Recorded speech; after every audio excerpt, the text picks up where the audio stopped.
بسم اللہ الرحمن الرحیم۔ السلام علیکم۔ رات نیوز کے ویلاگ کہی انکہی کے ساتھ وجیح احمد صدیقی آپ کی خدمت میں حاضر ہے۔ میاں نواز شریف اکتوبر میں آ رہے ہیں اور بڑے دھوم دھام کے ساتھ آ رہے ہیں، ان کا استقبال ہوگا۔ لیکن سوال یہ پیدا ہوتا ہے کہ کیا ہمارا ملک انہی وراثتی سیاستدانوں کے درمیان ایک فٹ بال بنا رہے گا؟ ان میں سے کسی نے بھی ان مصیبتوں کا ازالہ نہیں کیا جو عوام پر آئی ہیں۔ مثلاً بجلی کے مسئلے کو لے لیجیے۔ آئی پی پیز ان کے ساتھ ایک ایسا معاہدہ کیا ہے جو عوام کے گلے کی ہڈی بن گیا ہے۔ ان لوگوں کے گلے کی ہڈی نہیں بنا، ان کو کوئی مشکلات نہیں ہیں، یہ مفت بجلی لیتے ہیں، مفت مراعات حاصل کرتے ہیں، انہیں کوئی تکلیف نہیں ہے۔ اور یہ اشرافیہ ہے، طبقہ اشرافیہ، جس کے اندر بیوروکریسی بھی شامل ہے، سیاستدان بھی شامل ہیں، اور بہت سے بڑے بڑے لوگ جن میں ججز بھی شامل ہیں، وہ سالانہ 17.4 ارب ڈالر کی مراعات لیتے ہیں۔ اب نواز شریف صاحب جو ہیں وہ چوتھی بار وزیر اعظم بننے کا خواب دیکھ رہے ہیں، اور اس کے لیے ہموار میدان ان کو چاہیے۔ تو ہموار میدان جو ہے یہ کون کرے گا؟ اس کا مطلب یہ ہے کہ انہیں عوام کے ووٹ نہیں چاہیے، ان کو وہاں سے ووٹ چاہیے جہاں سے تمام ووٹوں کو ایک یکسر مسترد کر کے، رد کر کے کوڑے میں پھینک دیا جاتا ہے اور اپنے نئے ووٹ لے آئے جاتے ہیں۔ اور یہ طریقہ اگر اب بھی چلا تو اس ملک میں سیاست کی ضرورت نہیں ہے، سیاسی حکومت کی ضرورت نہیں ہے، اور جمہوریت کی ضرورت نہیں ہے۔ لیونگ پلینگ فیلڈ ہر ایک کے لیے ہونی چاہیے۔ ابھی امیدوار کے لیے 1 لاکھ روپے کی ضمانت رکھی گئی ہے۔ 1 لاکھ روپیہ ایک امیدوار جو الیکشن لڑ رہا ہے، شاید مالدار لوگوں کے لیے کچھ نہ ہو، لیکن ایماندار، دیانتدار اور واقعتاً قوم کی خدمت کرنے والے کے لیے تو یہ بہت بڑی رقم ہے۔ اس لیے غریب آدمی یا متوسط طبقے کا آدمی عوام کی نمائندگی کے بارے میں سوچنا چھوڑ دے، بھول جائے۔ تو لیونگ پلینگ فیلڈ اس کے لیے نہیں ہے۔ نواز شریف کو تو اس وقت واپس آ جانا چاہیے تھا جب ملک میں ان کے بھائی کی حکومت تھی۔ یہ کہتے ہیں جی اتحادی حکومت تھی، لیکن کلیدی عہدے تو سارے کے سارے نون لیگ کے پاس تھے۔ وزارت خزانہ نون لیگ کے پاس تھی۔ کیا ہوا؟ ملک کو مزید مہنگائی کے گڑھے میں دھکیل کے چلے گئے، اور اب یہ کہتے ہیں کہ 2014 میں یہ تھا، 2014 میں یہ تھا، 2017 میں ہم نے ایسے چھوڑا تھا۔ تو یہ تو کوئی بات نہ ہوئی۔ اور شرم کی بات تو یہ ہے کہ انہوں نے اس وقت ہندوستان کی مثال دی اور کہا کہ ہندوستان چاند پر پہنچ گیا ہے اور وہاں G20 کی کانفرنس ہو رہی ہے۔ یہ ترقی کی ضمانت نہیں ہے۔ کیا ہندوستان کے اندر بھوک سے مرنے والوں کی تعداد کم ہو گئی ہے؟ چاند پر ہندوستان کا جانا تو ایک ڈھونگ ہے۔ دنیا کے تمام لوگوں میں اگر ہم اس کا سائنسی تجزیہ کریں، جو ہمیں کرنا چاہیے، کسی نہ کسی وقت ہم اس کا تجزیہ کریں گے کہ چاند پر جانے کا مقصد کیا ہے۔ کوئی پازیٹیو مقصد ہو جس سے چاند پر پہنچ کر کوئی فائدہ اٹھایا جا سکتا ہو۔ مقصد یہ ہے کہ وہاں پر پہنچنے کے بارے میں جتنے بھی اسکیمیں تھیں، جتنے بھی منصوبے تھے، جتنے بھی ترقی یافتہ ملک تھے، انہوں نے سب نے بند کر دیے ہیں، اس لیے کہ اس کا کوئی فائدہ نہیں ہو رہا۔ یا تو وہاں پر سیٹلائٹ کا کوئی سسٹم لگاتے جا کے زمین کے اوپر اس کا کوئی فائدہ ہو، لیکن یہ صرف وقت کا ضیاع ہے، پیسے کا ضیاع ہے، اور ہندوستان کا دماغ خراب ہو گیا ہے جو وہ چاند کے اوپر اپنے پیسے خرچ کر رہا ہے۔ تو نواز شریف صاحب چاہ رہے تھے کہ ہم کو یہ کرنا تھا کہ آپ چاند پر جاتے، آپ چاند پر اترتے۔ یہاں تو آپ اپنی چاند بچا لیں تو بہت بڑی بات ہے، لیکن ہو یہ رہا ہے کہ ملک کو آپ نے بالکل گڑھوں میں ڈال دیا ہے، اور یہاں جو سڑکیں ہیں وہ چاند کے گڑھوں کے برابر ہیں۔ جو چاند پر گڑھے ہیں اسی طرح یہاں پر سڑکوں پہ گڑھے ہیں۔ تو ہماری زمین جو ہے چاند بنی ہوئی ہے، اور ہمارے جھنڈے پہ چاند تارا بنا ہوا ہے۔ اس کا یہ مطلب نہیں ہے کہ ہم چاند پر پہنچ جائیں، بلکہ اپنے لوگوں کو سکون سے رہنے دیں، امن سے رہنے دیں، ان کے لیے روزگار کے مواقع مہیا کریں۔ اتحادی حکومت میں وزیر ریلوے، جن کے پاس وزیر ہوا بازی بھی وہی تھے، انہوں نے تمام محکموں میں ملازمتوں پر پابندیاں عائد کر رکھی تھیں۔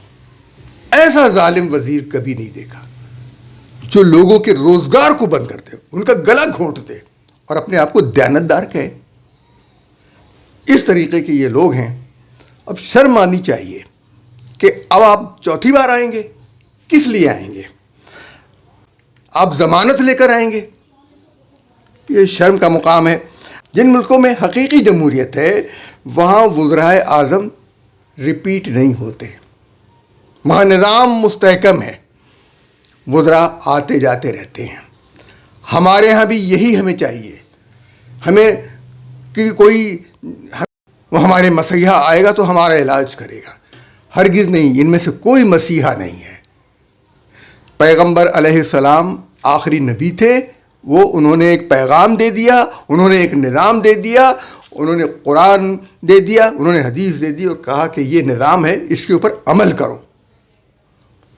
ہمارے لیے یہی نصیحت ہے، لیکن ہم مسیحا کی تلاش میں رہتے ہیں اور ایسے میں ہمیں جعلی مسیحا ملتے رہتے ہیں۔ تو ہمیں جعلی مسیحاؤں کی ضرورت نہیں ہے، ہمارے پاس ایک نظام ہے، ہمیں اس نظام پر عمل درآمد کرنا ہے۔ اس نظام پر جو عمل درآمد کرے گا وہ کامیاب ہوگا، کامران ہوگا۔ یہ چیز ہمارے لیے بہت ضروری ہے۔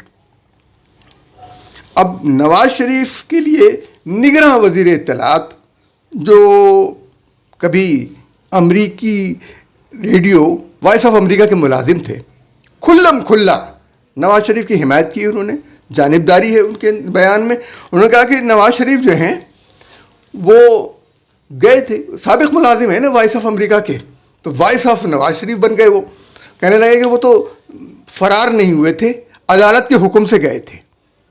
آپ کون ہوتے ہیں یہ ترجمانی کرنے والے؟ اس کا مطلب یہ ہے کہ آئندہ ہونے والے انتخابات متنازع ہو گئے، آپ ان کے حامی ہیں، آپ کو استعفیٰ دے دینا چاہیے۔ آپ اس عہدے کے اہل نہیں ہیں، آپ نے اپنی جانبداری کا اظہار کر دیا، اس لیے، اور ویسے بھی آپ اس عہدے کے اہل تھے ہی نہیں، صرف وائس آف امریکہ کے ملازم ہونے کی وجہ سے آپ کو یہ ملازمت ملی، یہ عہدہ ملا، اور کوئی اہلیت آپ کے اندر نہیں ہے۔ جب تک عمران خان کی حکومت تھی تو ہم یہ سمجھ سکتے تھے کہ نواز شریف جو ہیں ان کے ساتھ انتقامی کارروائی ہوگی، اور انتقامی کارروائی ہو رہی ہے، ان کے ساتھ ظلم ہو رہا ہے، تو یہ بات کچھ جائز تھی، انہی کے دور میں وہ چلے گئے۔ لیکن جب شہباز شریف ان کے بھائی وزیر اعظم بنے تب بھی واپس نہیں آئے۔ اب ڈھول پیٹ کر اس بڑے استقبال کروا کر قوم جو پہلے ہی مہنگائی کی دلدل میں دھسی ہوئی ہے اس کو آپ لاہور کے اندر سڑکوں پر گھسیٹیں گے، لائیں گے کہ جی آپ کا استقبال کرے۔ کیوں کرے؟ کس لیے کرے؟ آپ کا کیا کارنامہ ہے؟ آپ سارے مشکل کے دور میں لندن میں بیٹھے رہے، آپ نے کیا مشکلات سہیں؟ اس لیے، اور جو کچھ آپ کے وزیر خزانہ اسحاق ڈار اور آپ کے بھائی کر کے چلے گئے، اس کا مطلب ہے کہ ان کو اقتصادی امور کی کوئی مہارت نہیں ہے۔ اگر کسی اور کے کہنے پہ کیا ہے تو پھر تو بھی ہمارے لیے ممکن نہیں ہے۔ تو یہ ساری چیزیں ان سے خیر کی توقع نہیں تھی، عمران خان سے اگرچہ، اور اب بھی نہیں ہے، وہ بھی اسی قسم کی چیز ہیں کہ کسی کے اشاروں پہ چلتے ہیں۔ تو پاکستان میں حکومت یا تو فوج کی رہی، یا مسلم لیگ کی، یا کچھ عرصے پیپلز پارٹی کی، پھر ان تینوں کا ملغوبہ ملا، فوج کے لوگوں کا، پیپلز پارٹی کا اور نون لیگ کا، وہ نکل کے آئی پی ٹی آئی۔ یہ بہت بری حکومت رہی، اور اس نے ملک میں اخلاقی، معاشی اور سیاسی طور پر بحران پیدا کیا اور ملک کو بحران میں دھکیل دیا۔ لیکن سیاستدان وہی ہوتا ہے جو ملک کو بحران سے باہر نکال لائے۔ میاں نواز شریف اب بھی کہہ رہے ہیں کہ پاکستان کے ڈیفالٹ ہونے کا خطرہ ہے۔ مجھے اگر موقع ملتا ہے تو وہ بیان ان کا دکھا دیتا ہوں جسے ہندوستان کے ٹیلی ویژن نے بھی بہت زیادہ شہرت دی ہے۔ پیپلز پارٹی بھٹو صاحب کے زمانے میں آئی، پھر اس کے بعد 88 میں آئی بے نظیر، پھر اس کے بعد بے نظیر کے ایک دفعہ اور موقع ملا، پھر اس کے بعد زرداری صاحب کے زمانے میں، لیکن نواز شریف کو 3 دفعہ مواقع ملے، اور جیسے ہوتا رہا، یہ تو پاکستان کی تاریخ ہے کہ کوئی وزیر اعظم بھی زیادہ سے زیادہ 3 سال رہا ہے، 5 سال مکمل نہیں کر سکا ہے۔ اس وقت نواز شریف کے جو مشیر ہیں وہ نجم سیٹھی ہیں اور ان کی بیوی جگنو محسن ہے۔ تو یہ وہ لوگ ہیں جو پرو ہندوستان ہیں اور پاکستان کے دشمن ہیں۔ نجم سیٹھی جب کرکٹ کے وہ بنائے گئے کرکٹ بورڈ کے چیئرمین، تو ہندوستان کے آگے سجدہ کیے رہتے تھے۔ یہ آپ کے سامنے کی بات ہے، تازہ ترین بات ہے۔